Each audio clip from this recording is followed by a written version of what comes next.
ధన్యవాదాలు అధ్యక్ష.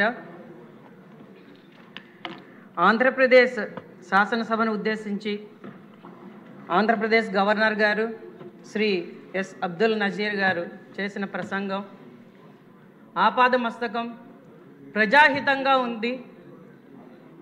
ఇది మంచి ప్రభుత్వం, ఖచ్చితంగా ప్రజల గురించి ఆలోచిస్తూ ప్రజాహితంగా గత ప్రభుత్వం తాలూకా దుష్ట పాలనని, దుర్మార్గపు ఆలోచనల్ని, అవినీతిని అరికడుతూ నిత్యం పేదరికం నిర్మూలన కోసం, స్వర్ణాంధ్ర నిర్మాణం కోసం పయనించే దిశగా మన ముఖ్యమంత్రి వర్యులు నారా చంద్రబాబు నాయుడు గారు మరియు ఉప ముఖ్యమంత్రి వర్యులు పవన్ కళ్యాణ్ గారి పగ్గాలు చేపట్టి ఆంధ్రప్రదేశ్ని ఖచ్చితంగా మా కోసం అందంగా తీర్చిదిద్దుతారన్న దిశగా ఈ పరిపాలన సాగుతుందని ప్రజలు నమ్మే దిశగా ఈ ప్రసంగం అంతా కూడా సాగింది అధ్యక్ష. మీరు చెప్పినట్టుగా నిన్న సభలో వారి ప్రవర్తన చాలా అసహ్యంగా ఉంది. ప్రజలందరూ కూడా దాని గురించే మాట్లాడుతూ ఆయనకి ప్రతిపక్ష హోదా ఎలా వస్తుంది, గత అసెంబ్లీ సెషన్స్కి రాలేదు, ప్రజల గురించి పట్టించుకోలేదు, ఈ 9 నెలల్లో ఏ రోజు ప్రజల గురించి ఆలోచించలేదు, మళ్ళీ రాష్ట్ర గవర్నర్ గారు చేస్తున్న ప్రసంగాన్ని అడ్డుపడుతూ ఖచ్చితంగా మళ్ళీ ఇంకొకసారి ఒక జోకర్గా ఆయన మిగిలాడని ప్రజలు ఈరోజు చెప్తున్నారు అధ్యక్ష. ఒక శాసన మండలిలో సభ్యుడిగా ఉన్న ఒక ఎమ్మెల్సీ నిన్న మీడియా ముందుకు వచ్చి పవన్ కళ్యాణ్ గారు ఎక్కడా కనిపించలేదు అని మాట్లాడడం చాలా అసహ్యంగా ఉంది అధ్యక్ష. ఇవన్నీ కూడా ప్రజలు ఖచ్చితంగా గమనిస్తున్నారు. ప్రజలైతే దాని గురించి వాళ్ళని పట్టించుకునే దిశగా లేరు. ఇంకా వాళ్ళ బిహేవియర్ అలాగే కంటిన్యూ అయితే అధ్యక్ష 29లో 11 సీట్లు కూడా రావు అధ్యక్ష వాళ్ళకి. అది మటుకు అక్షర సత్యం అధ్యక్ష. ఈరోజు వాళ్ళ గురించి మాట్లాడుకోవడం మానేసి మనం ఖచ్చితంగా మన ప్రభుత్వం ఇది మంచి ప్రభుత్వం, ఖచ్చితంగా ప్రజల గురించి ఆలోచిస్తున్న ప్రభుత్వం అనే దిశగా ఎవరైనా ఒక మనిషికి ఒక చేపనిస్తే అది అతనికి ఒక రోజు తిండి పెట్టినట్లు అవుతుంది, అదే మనిషికి చేపలు పట్టడం నేర్పితే జీవితాంతం తిండి పెట్టినట్లు అవుతుంది అన్న మన గౌరవ ముఖ్యమంత్రి గారి సూక్తిని నిన్నను మన గవర్నర్ గారు చెప్తున్నప్పుడు ఖచ్చితంగా ప్రజలందరూ ఒకటే ఆలోచిస్తున్నారు అధ్యక్ష. ఎందుకంటే ప్రభుత్వ రాష్ట్ర ఆర్థిక పరిస్థితిని దృష్టిలో ఉంచుకొని ఒక గౌరవ ముఖ్యమంత్రి ప్రతి అడుగు వేయాలి అధ్యక్ష. గత ప్రభుత్వంలో అది ఎక్కడా కనిపించలేదు అధ్యక్ష. ఖచ్చితంగా రాష్ట్ర ప్రభుత్వ నిధులని దుర్వినియోగపరుస్తూ రాష్ట్రానికి అప్పుల భారం పెంచుతూ ప్రతి పని గత ప్రభుత్వం చేసిందనడానికి మనం చాలా శ్వేతపత్రాలు రిలీజ్ చేసాం. దాని గురించి కూడా మన శాసనసభలో కూలంకషంగా చర్చలు కూడా జరిగాయి అధ్యక్ష. కాబట్టి ఇప్పుడు మన ప్రభుత్వం చేసే ప్రతి ఆలోచన, అలాగే కేంద్రం తాలూకా పథకాలన్నింటినీ జోడించుకుంటూ రాష్ట్రాన్ని అభివృద్ధి పదంలోకి తీసుకువెళ్ళే ఆలోచన విధానం ఖచ్చితంగా మనం ఇది స్వర్ణాంధ్ర నిర్మాణానికి పునాదులు వేస్తున్న అనడంలో ఎటువంటి సందేహం లేదు అధ్యక్ష. అలాగే అధ్యక్ష, మనం చేసే ప్రతి పని కూడా అధ్యక్ష ఎన్నికల హామీలని దృష్టిలో ఉంచుకొని ప్రజలు మనకు చెప్తున్న దాన్ని ఖచ్చితంగా విని దానికి తగ్గట్టుగా ప్రతి అడుగు వేస్తూ, అలాగే ఆర్థిక సంక్షోభంలో ఉన్న రాష్ట్రాన్ని దృష్టిలో ఉంచుకొని దాన్ని పైకి తీసుకొచ్చే దిశగా ఏ పనులు చేస్తే మనకి రేపు పొద్దున్న రాష్ట్రం ముందుకు సాగుతుందన్న దిశగా ప్రతి అడుగు వేస్తున్నాం అధ్యక్ష. దానిలో ఎటువంటి సందేహం లేదు అధ్యక్ష. అది ఈ ప్రసంగంలో ఆపాదమస్తకం మనకు కనిపించింది అధ్యక్ష. అలాగే మనం ముఖ్యంగా చెప్పుకోవాల్సింది ఏంటంటే సంక్షేమంతో కూడిన అభివృద్ధి మనం మన రాష్ట్రానికి అందిస్తామన్న దిశగా ప్రతి అడుగు వేస్తున్నాం అధ్యక్ష. అందులో ముఖ్యంగా నేను చెప్పదలుచుకున్నది పల్లె పండుగ. మన గౌరవ ఉప ముఖ్యమంత్రి వర్యులు పవన్ కళ్యాణ్ గారి పంచాయతీరాజ్ శాఖ ద్వారా మనం ఆగస్టు 23వ తారీఖున గ్రామ సభలు నిర్వహించాం. ఇంతకు ముందెన్నడూ లేని విధంగా గత 5 సంవత్సరాల గ్రామ సభ అన్న పదాన్నే మర్చిపోయారు అధ్యక్ష ప్రజలు. అలా కాకుండా గ్రామ సభలు నిర్వహించి అన్ని పంచాయతీల్లో ఏ పనుల ద్వారా మనం గ్రామీణాభివృద్ధి సాధ్యమవుతుందన్న దిశగా దాని తీర్మానాలు చేసుకొని దానికి తగ్గట్టుగా నిధులని సుమారు 4,500 కోట్ల రూపాయల నిధులని పంచాయతీల కోసం విడుదల చేయడం అయింది అధ్యక్ష.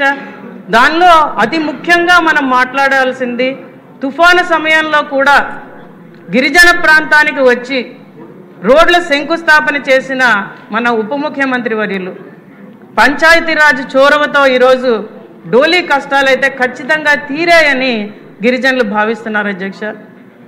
మొట్టమొదటిసారిగా శ్రీకాకుళంలో పూర్తి చేసిన రోడ్డు మీద ఒక అంబులెన్స్ ఒక గర్భిణీ స్త్రీని రికార్డు టైంలో 8 నిమిషాల్లో ఆసుపత్రికి చేర్చింది అధ్యక్ష. అది మనం సాధించిన ఘనత అధ్యక్ష. ఎవ్వరూ వినని కష్టాలని మన ప్రభుత్వం వింటున్నది అధ్యక్ష. ఈరోజు ఖచ్చితంగా దాన్ని చేసే దిశగా తీసుకెళ్తున్నారు అధ్యక్ష. ఎక్కడ చూసినా బురద, ఎక్కడ చూసినా మురికి, ఎక్కడ చూసినా గుంటలు, యాక్సిడెంట్స్, వీటన్నింటినీ దృష్టిలో ఉంచుకొని ఈరోజు మనం పల్లె పండుగ చేసుకొని రోడ్ల నిర్మాణం చేపట్టి సుమారు 4,500 కిలోమీటర్ల సీసీ రోడ్ల నిర్మాణం చేసుకున్నాం. అలాగే తార్ రోడ్లను నిర్మాణం చేసుకుంటున్నాం. అలాగే పాడైపోయిన R&B బీటీ రోడ్లను కూడా ఈరోజు మరమ్మతులు చేసే దిశగా ఖచ్చితంగా నిధులు విడుదల చేసి ఆ పనులు కూడా మనం సక్రమంగా పూర్తి చేసుకొని ఈరోజు ప్రజలు ఆనందంగా ఉండేటట్టు మంచి ఇన్ఫ్రాస్ట్రక్చర్ ఆంధ్రప్రదేశ్కి వచ్చేటట్టు మనం ప్రతి అడుగు వేస్తున్నాం అధ్యక్ష. దాన్ని ఈరోజు ప్రజలందరూ హర్షిస్తున్నారు అధ్యక్ష. ఇంకా చెప్పుకోవాల్సింది ప్యాడీ ప్రొక్యూర్మెంట్. ఖచ్చితంగా రైతులు గత ప్రభుత్వ హయాంలో ఎంత నష్టపోయామో మనకు తెలుసు అధ్యక్ష. ఎందుకంటే ఆర్బీకేలు అన్నారు, వాటి నిర్మాణం అన్నారు, సకాలంలో ఒక్క ఎరువు సప్లై చేయలేదు, సకాలంలో సీడ్స్ సప్లై చేయలేదు, సకాలంలో ప్యాడీ ప్రొక్యూర్మెంట్ చేయలేదు. ఎందుకంటే గత ఎలక్షన్ క్యాంపెయిన్లో మనం వెళ్ళినప్పుడు రైతులు కన్నీళ్లతో మొలకలెత్తిన విత్తనాలు మొలకలెత్తిన ధాన్యం చూపిస్తుంటే నిజంగా చాలా బాధ కలిగించింది అధ్యక్ష. అలాంటి పరిస్థితి లేకుండా నూతన సాంకేతిక నిపుణతని వాడుతూ ఖచ్చితంగా రైతులకి 48 గంటల లోపే, చాలామంది చెప్తున్నారు అధ్యక్ష, మేము RSKలో స్లిప్ తీసుకున్న 3-4 గంటల లోపే మాకు డబ్బులు పడ్డాయని చాలామంది చెప్పడం జరిగింది అధ్యక్ష. ఎక్కడ కూడా ఏ సమస్య రాకుండా, అలాగే మన ట్రాక్టర్ విధానంలో కూడా మన GPSలు పెట్టినప్పుడు సమస్య ఎత్తితే వెనువెంటనే స్పందించి ఏ వెహికల్ అయినా వాడుకోవచ్చు, సకాలంలో ధాన్యం మనం ప్రొక్యూర్ చేసుకోవాలని చెప్పి రైస్ మిల్లర్స్తో కూడా కరెక్ట్గా మాట్లాడి బీజీలు అన్నీ సరిగ్గా ఉండేటట్టు చూసి పాత బకాయిలు కూడా చెల్లిస్తూ ఈసారి ప్యాడీ ప్రొక్యూర్మెంట్ అనేది చాలా చక్కగా మన గవర్నమెంట్ చేసిందనేది ప్రతి రైతు ఈరోజు చెప్తున్నది అధ్యక్ష. ఖచ్చితంగా దానికి తోడు మనం ఈరోజు నీటిపారుదల సమస్య ప్రాజెక్టులన్నింటినీ కూడా సమగ్రంగా చూసుకొని దానికి పెద్దపీట వేస్తూ ఈసారి బడ్జెట్లో మనం ప్రతి ప్రాంతానికి ఇరిగేషన్ వాటర్ సప్లై చేయగలిగితే అధ్యక్ష రైతు ఈ 5 సంవత్సరాలు చాలా ఆనందంగా ఉంటాడు అధ్యక్ష. దాని దిశగా ఖచ్చితం ప్రభుత్వం ఆలోచిస్తున్న అండంలో ఎటువంటి అతిశయోక్తి లేదు అధ్యక్ష. అలాగే అధ్యక్ష మనం మాట్లాడుకోవాల్సింది పెన్షన్ల గురించి అధ్యక్ష. పెన్షన్లు 3,000 నుంచి 4,000కి పెంచుతూ ప్రతి ఒక్కరికి కూడా 1వ తారీఖు రోజే పెన్షన్లు ఇచ్చే దిశగా మనము కొన్ని సందర్భాల్లో అయితే ఆ రోజు సెలవు దినం అయితే 31నే పెన్షన్లు ఇచ్చే దిశగా ప్రతి శాసనసభ్యుడు అలాగే ప్రతి కార్యకర్త అలాగే అధికార యంత్రాంగంతో కలిసి ఈరోజు మమైకమై చంద్రబాబు నాయుడు గారు పవన్ కళ్యాణ్ గారు కూడా వెళ్ళి పెన్షన్లు ఇచ్చే దిశగా ఈరోజు మనం అందరం కలిసి పనిచేస్తున్నాం ప్రజల కోసం అధ్యక్ష. దాన్ని మనం దృష్టిలో ఉంచుకోవాలి. గత ప్రభుత్వం 1000 రూపాయలు పెంచుతానని చెప్పి ప్రతి సంవత్సరం 2,250 రూపాయలు మాత్రమే పెంచుతూ చాలామందికి పెన్షన్లు తీసేసి ఎందుకు తీసామో తెలియక ప్రజల్ని చాలా ఇబ్బందుల పాలు చేసి వాళ్ళకి కన్నీళ్లు మిగిల్చింది అధ్యక్ష.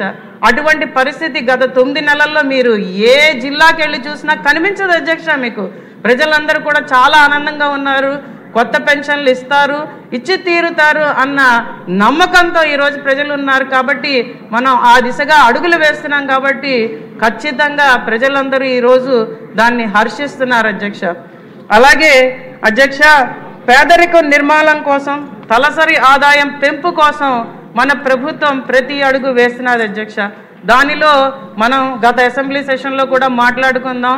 దానిలో మహిళా సాధికారత, అలాగే ఎస్హెచ్జీలను వాడి మనం మహిళా సాధికారత దిశగా ఖచ్చితంగా మహిళల్ని మనం సపోర్ట్ చేస్తూ ఈరోజు వాళ్ళని పారిశ్రామికవేత్తలుగా తీర్చిదిద్దే దిశగా కేంద్ర పథకాలని అందుబాటులోకి తీసుకొస్తూ మనం చాలా పనులు చేస్తున్నాం అధ్యక్ష. దాని తాలూకా బెనిఫిట్స్ ఖచ్చితంగా తొందరలోనే ప్రజలందరూ చూసే దిశగా మనం అడుగులు వేస్తున్నామని చెప్పడంలో ఎటువంటి సందేహం లేదు అధ్యక్ష.